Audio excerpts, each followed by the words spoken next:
सोलापूर शहरामध्ये शिंदे गटाचे शिवसेना संपर्क कार्यालय प्रमुख मनीष काळजे यांच्या संपर्क कार्यालयासमोर पोलीस अधिकाऱ्यांना धक्काबुक्की करून त्यांची गच्ची पकडून त्यांचा विनयभंग केल्याप्रकरणी व सरकारी कामात अडथळा आणल्याप्रकरणी दाखल गुन्ह्यामध्ये सोलापूर येथील सत्र न्यायाधीश श्री S.V. केंद्रे साहेब यांनी आरोपी सादिक उल्फत हुसेन शेख, सोहेल सादिक शेख, मोहसिन सादिक शेख सर्व राहणार सहारा नगर, होटगी रोड, सोलापूर यांना जामीन मंजूर केलेला आहे।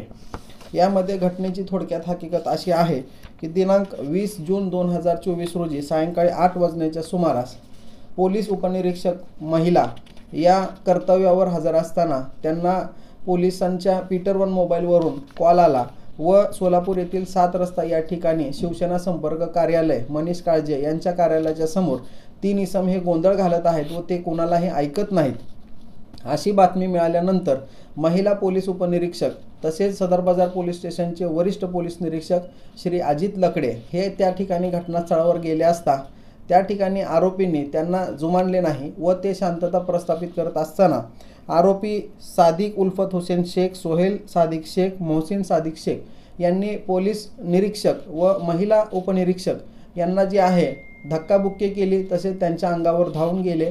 तसेच महिला पोलीस उपनिरीक्षक यांना विविध ठिकाणी लज्जा उत्पन्न होईल अशा पद्धतीने हात लावून त्यांचा विनयभंग केला। तसेच वरिष्ठ पोलीस निरीक्षक अजित लकडे यांची गच्ची धरून त्यांना देखील धक्काबुक्की केली। म्हणून या प्रकरणी सदर बाजार पोलीस स्टेशन या ठिकाणी दिनांक 20 जून 2024 रोजी आरोपी सादिक शेख, सोहेल शेख व मोहसिन शेख यांच्या विरुद्ध भादवी कलम 353, 354, 352 व 34 या कलमांतर्गत यांनी सरकारी कामात अडथळा केला व महिला पोलीस अधिकाऱ्याचा विनयभंग केला अशी फिर्याद या ठिकाणी दाखल झाली होती। सदर गुन्ह्यामध्ये आरोपींना पोलिसांनी अटक केले होते व ते न्यायालयीन कोठडीमध्ये होते। एकंदरीत सदर प्रकरणामध्ये आरोपीच्या वतीने आम्ही सोलापूर येथील मेहरबान सत्र न्यायालय यांच्या कोर्टामध्ये जामीन अर्ज सादर केलेला होता। सदर जामीन अर्जाच्या अंतिम युक्तिवादावेळी आम्ही सोलापूर येथील न्यायाधीश श्री केंद्रे साहेब यांच्या समक्ष युक्तिवाद केला की लॉ अँड ऑर्डर मेंटेन करत असताना जर पोलिसांची हुज्जत झाली आणि एकमेकांना जर धक्काबुक्की झाली तर ह्यामध्ये कुठल्याही प्रकारचं सरकारी कामात अडथळा येत नाही। किंबहुना त्या ठिकाणी लॉ अँड ऑर्डर मेंटेन करत असताना अशा अनेक घटना धक्काबुक्कीच्या होत असतात, त्यामध्ये आरोपीचा जाणीवपूर्वक सरकारी कामात अडथळा करण्याचा कुठलाही इंटेन्शन आणि मोटिव्ह या ठिकाणी दिसून येत नाही।